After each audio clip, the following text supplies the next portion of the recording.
میں نے اقبال کو مرتے دیکھا، علامہ اقبال کے آخری لمحات کی پرنم داستان۔ بسم اللہ الرحمن الرحیم۔ السلام علیکم۔ سر میاں محمد شفیع لکھتے ہیں کہ علامہ اقبال کی وفات 21 اپریل 1938 کو صبح کے کوئی 5 بجے واقع ہوئی، اور مجھے اس بات کا شرف حاصل ہے کہ میں ان 3 اشخاص میں سے ایک ہوں جو علامہ کی موت کی شہادت دے سکتے ہیں۔ علامہ مرحوم کے انتقال کے وقت میرے سوا 2 اور اشخاص بھی تھے، جن میں سے ایک تو علی بخش تھا اور دوسرے دیوان علی تھے۔ علی بخش علامہ مرحوم کا ایک وفادار نوکر تھا جو کوئی 40 برس سے علامہ کے ہاں ملازم تھا۔ علامہ اقبال کی موت سے کوئی 24 گھنٹے پیشتر ہی تمام گھر والے اور عزیز و اقارب پریشان تھے۔ ان کے خاندان کا ہر فرد اس غم میں برابر کا شریک تھا۔ علامہ اقبال کا آخری دن ان کی کئی ایک خصوصیت کا اظہار بھی کر رہا تھا۔ بعض اوقات وہ شدت درد سے بےتاب ہو جاتے تھے، تاہم ان کے چہرے پر خوشی اور مسرت کی جھلک بھی دکھائی دیتی تھی۔ ان کی موت ایک ایسی رات کو واقع ہوئی جس میں وہ بہت کم سوئے۔ موت سے ایک دن قبل دن کے کوئی 1 بجے علامہ اقبال نے کہا کہ ان کے پیٹ میں شدید درد ہو رہا ہے۔ میں نے انہیں ایک خوراک دوا پیش کی جس کو ان کے پرائیویٹ ڈاکٹر نے تجویز کیا تھا۔ یہ نیند آور دوا تھی، لیکن انہوں نے اسے پینے سے انکار کر دیا اور کہا میں اس کی ایک خوراک بھی نہیں پیوں گا، اس میں افیون ہے اور میں نے تہیہ کر لیا ہے کہ مرتے وقت بے ہوش نہیں رہوں گا۔ 5 بجنے میں ابھی کوئی 10 منٹ باقی تھے کہ علامہ اقبال نے شربت کا ایک گلاس پینے کی خواہش ظاہر کی۔ میں نے گلاس میں تھوڑا سا شربت انڈیلا اور اسے ان کے ہاتھوں میں دے دیا۔ انہوں نے کہا لیکن یہ تمام کیوں کر میں پی سکتا ہوں، اور پھر وہ خود بولے خیر میں اسے پی لوں گا، اور پھر وہ ایک ہی سانس میں سارا گلاس پی گئے۔ ان کے چند ہی لمحے بعد علامہ کے سینے میں شدت کا درد ہونے لگا اور انہوں نے اپنے سینے پر ہاتھ رکھ دیا اور آہستہ سے ہائے کہا۔ علی بخش فوراً اٹھ بیٹھا اور سیدھا علامہ کے بستر کے قریب جا پہنچا اور انہیں اپنے ہاتھوں سے سہارا دیا۔ تب علامہ اقبال نے کہا مجھے یوں محسوس ہو رہا ہے جیسے کوئی میرے دل میں کوئی چیز چبو رہا ہے، اور اس کے بعد انہوں نے اپنی بند آنکھیں کھول دیں اور چھت کی طرف دیکھتے ہوئے کہا اللہ، اور یہی وہ آخری لفظ ہے جو ان کی موت سے قبل ان کے منہ سے نکلا۔ علی بخش فوراً علامہ سے لپٹ گیا اور دھاڑیں مار مار کر رونے لگا۔ علامہ اب بستر پر دراز ہو چکے تھے۔ جیسے ہی ان کا سر تکیے سے لگا، علی بخش نے فوراً آپ کا چہرہ قبلہ کی طرف پھیر دیا، اور اس کے چند ہی لمحوں بعد شاعر کی روح قفس عنصری سے پرواز کر گئی۔ انا للہ و انا الیہ راجعون۔ اپنی موت سے ایک دن قبل علامہ اقبال روز مرہ کی طرح جلد اپنے بستر سے اٹھ بیٹھے اور پھر ایک پیالی چائے پی۔ اس عرصہ میں چائے پیتے رہے اور میں انہیں اخبار پڑھ کر سناتا رہا۔ اس کے کچھ ہی دیر بعد حجام آیا اور آپ کی داڑھی بنائی۔ اس وقت علامہ میں کوئی نمایاں تبدیلی نہیں دکھائی دے رہی تھی، سوائے اس کے کہ میں نے آپ کی آنکھوں میں چند لال لال ڈورے دیکھے۔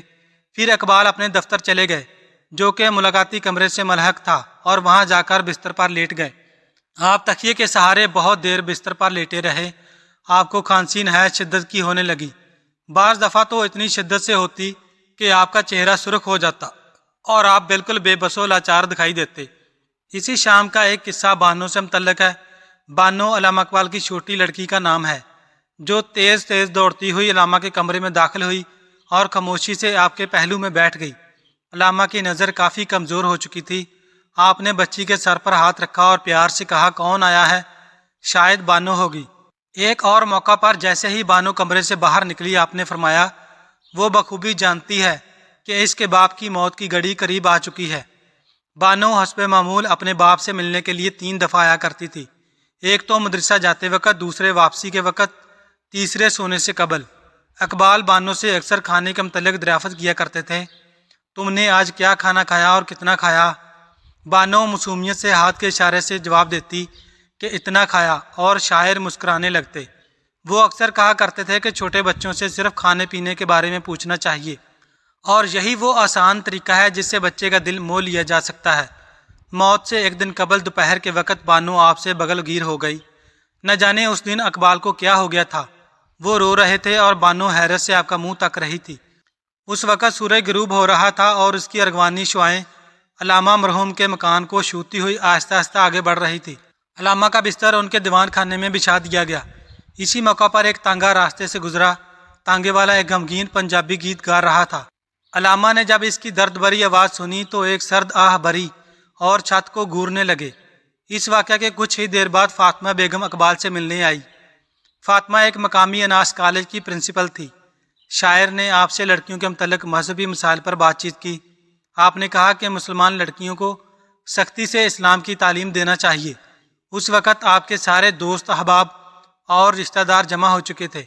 وہ تمام جانتے تھے کہ اب اقبال کا وقت قریب آ چکا ہے۔ وہ ایک دوسرے سے دبی آواز میں پوچھتے کیا آج رات اقبال زندہ رہ سکیں گے، اور یہی ایک سوال تھا جو ہر ایک دماغ کو پریشان کر رہا تھا۔ اسی لمحہ جاوید اندر آیا۔ جاوید اقبال کی تیسری بیوی کا پہلا بیٹا ہے۔ جیسے ہی وہ کمرے میں آیا، اقبال نے کہا یہ کون آیا ہے، اور جب انہیں بتایا گیا کہ جاوید آیا ہے تو آپ نے جاوید کو بیٹھنے کے لیے کہا اور پھر فرمانے لگے۔ جاوید کے معنی فارسی میں غیر فانی کے ہیں۔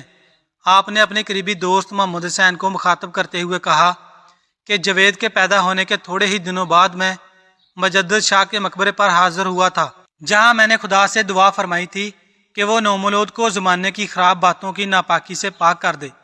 واضح رہے کہ مجدد شاہی عہد جہانگیر کے ایک مشہور ولی اور ایک مشہور شاعر گزرے ہیں۔ اس وقت بہت شدت کی گرمی پڑ رہی تھی اور شاعر نے خواہش کی کہ ان کا بستر صحن میں منتقل کر دیا جائے۔ یہاں پر 3 مشہور ڈاکٹروں نے آپ کا معائنہ کیا۔ وہ جاتے وقت وعدہ کر گئے کہ وہ کل دوبارہ انجیکشن دینے آئیں گے۔ شاعر نے ڈاکٹروں سے کہا کہ وہ بلا ہجک ان کی صحت سے متعلق حالات کہہ دیں، کیونکہ وہ کسی چیز سے نہیں ڈرتے۔ رات کو کوئی 12 بجے ہوں گے کہ شاعر کی بے چینی میں اضافہ ہو گیا اور انہیں دوبارہ ان کے دیوان خانے میں لایا گیا۔ علی بخش آپ کے ہمراہ تھا۔ اس سے آپ کی یہ حالت دیکھی نہ گئی اور وہ بے اختیار رونے لگا۔ جب اقبال کی نظر اپنے وفادار نوکر کے بہتے ہوئے آنسوؤں پر پڑی تو آپ نے فرمایا علی بخش، مجھے یوں معلوم ہوتا ہے کہ اب 40 سال کی دوستی عن قریب ختم ہونے والی ہے۔ تقریباً آدھی رات بیت چکی تھی اور اقبال نیند نہ آنے کی وجہ سے بہت بے چین ہو گئے تھے۔ آپ کے دوست احباب اس وقت بھی آپ کے قریب تھے۔ ان میں سے ایک نے کہا کہ آپ نیند آور دوا کی ایک خوراک بھی پی لیں تو رات کا باقی حصہ نہایت اطمینان سے گزر جائے گا۔ اس دوا بھی انہوں نے اس دوا کو پینے سے انکار کر دیا۔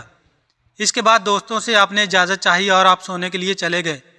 آپ کو غیر متوقع طور پر جلدی نیند آ گئی، لیکن ابھی گھنٹہ بھر بھی نہ سوئے تھے کہ پھر سے بیدار ہو گئے اور کہا کہ پیٹ میں شدت کا درد ہو رہا ہے۔ عبدالقیوم جو آپ کے ایک قریبی رشتہ دار تھے، پھر سے آپ سے درخواست کی کہ آپ نیند آور دوا پی لیں، مگر آپ برابر انکار کرتے رہے۔ وقت تیزی سے گزرتا رہا اور شاعر کی بے چینی اور اضطراب میں اضافہ ہوتا گیا۔ شاید یہ آخری رات تھی جس میں انہوں نے حقہ نہیں پیا۔ اس موقع پر اب ہم 3 اشخاص باقی رہ گئے تھے، علی بخش، دیوان علی اور میں۔ وہ منظر بڑا ہی جگرسوز اور دل خراش تھا، جبکہ شاعر نے ہم سے درد بھری آواز میں کہا کہ میرے نزدیک بیٹھ جائیں، اور جب ہم میں سے کوئی اونگنے لگتا تو وہ کہتے تمہیں آج صرف رات ہی جاگنے کی تکلیف گوارا کرنی ہوگی۔ اس کے بعد انہوں نے دیوان علی سے کہا کہ وہ انہیں ایک پنجابی گیت سنائے۔ دیوان علی خوشی سے گانے کے لیے راضی ہو گئے۔ اب شاعر کی موت کو صرف 4 گھنٹے باقی تھے، لیکن اب بھی ان کے ہوش و حواس قائم تھے۔ دیوان علی نے پنجاب کے مشہور شاعر بلے شاہ کے چند گیت گائے۔ ان گیتوں سے شاعر بہت متاثر دکھائی دیتے تھے، اور بالآخر میں نے دیکھا کہ ان کی آنکھوں سے آنسو بہہ نکلے۔ رات کے کوئی 3 بجے ان کی حالت انتہائی خراب ہو گئی اور انہوں نے مجھ سے کہا کہ حکیم محمد حسین قریشی کو بلا لاؤ، جو کہ لاہور کے ایک نامی گرامی طبیب تھے۔ ان کا مکان کوئی 1.5 میل کے فاصلے پر تھا۔ میں سائیکل پر نہایت تیز رفتاری کے ساتھ ان کے مکان پر پہنچا اور اپنی پوری قوت سے انہیں آواز دی، لیکن وہ اپنے بنگلہ کی 3ری منزل پر سو رہے تھے۔ میری آواز بیکار ثابت ہوئی اور مجھے مایوس واپس لوٹنا پڑا۔ اقبال نے جب مجھے بغیر حکیم کے دیکھا تو کہا اب کیا کیا جائے؟ تھوڑے ہی وقفہ کے بعد شاعر نے یوں محسوس کیا کہ درد میں کمی ہو رہی ہے اور اس طرح انہیں سکون مل رہا ہے، لیکن جلتی ہوئی چنگاری کی یہ آخری چمک تھی۔ اس وقت صبح کے کوئی 5 بجنا چاہتے تھے کہ ان کے درد میں اچانک شدت پیدا ہو گئی، لیکن انہوں نے صبر و استقلال سے اسے برداشت کیا۔ بجائے آہو فغاں کرنے کے انہوں نے ہم سے کہا کہ ان کا بستر ان کے دارالمطالعہ میں منتقل کر دیا جائے، جہاں انہوں نے سالہ سال فلسفہ اور ادب پر غور و فکر کرتے ہوئے گزارے تھے۔ یہ ان کا پسندیدہ کمرہ تھا۔ وہ اللہ کہتے ہوئے بستر پر لیٹ گئے اور پھر شاعر مشرق موت کی آغوش میں ہمیشہ ہمیشہ کی نیند سو گیا۔ مجھے یاد پڑتا ہے کہ اپنی موت سے کیونکہ 1 ہفتہ قبل اقبال نے یہ تحریر اپنے بھائی کے ہاں روانہ کی تھی، جو آپ کی بیماری سے سخت پریشان تھے۔ مجھے اجازت دیجیے کہ میں ایک سچے مسلمان کی خصوصیت پر آپ پر ظاہر کر دوں۔ جب وہ مرے تو مسکراتے ہوئے چہرے سے موت کو خوش آمدید کہے۔ اور میں نے اچھی طرح اندازہ لگایا کہ اقبال نے بستر مرگ پر اپنے اس کہے پر پوری طرح عمل کیا۔ جب ان کی آخری گھڑی آن پہنچی تو میں نے دیکھا کہ ان کے لبوں پر ایک مسکراہٹ کھیل رہی تھی۔ اللہ تعالیٰ علامہ مرحوم کو جنت الفردوس میں اعلیٰ مقام عطا فرمائے اور آپ پر ہمیشہ اپنی رحمت برسائے، اور علامہ اقبال کو حضور نبی کریم صلی اللہ علیہ وآلہ وسلم کی شفاعت نصیب فرمائے، اور پاکستان کو دوبارہ ایسا شاعر عطا کرے، آمین۔ Thanks for watching. اللہ حافظ۔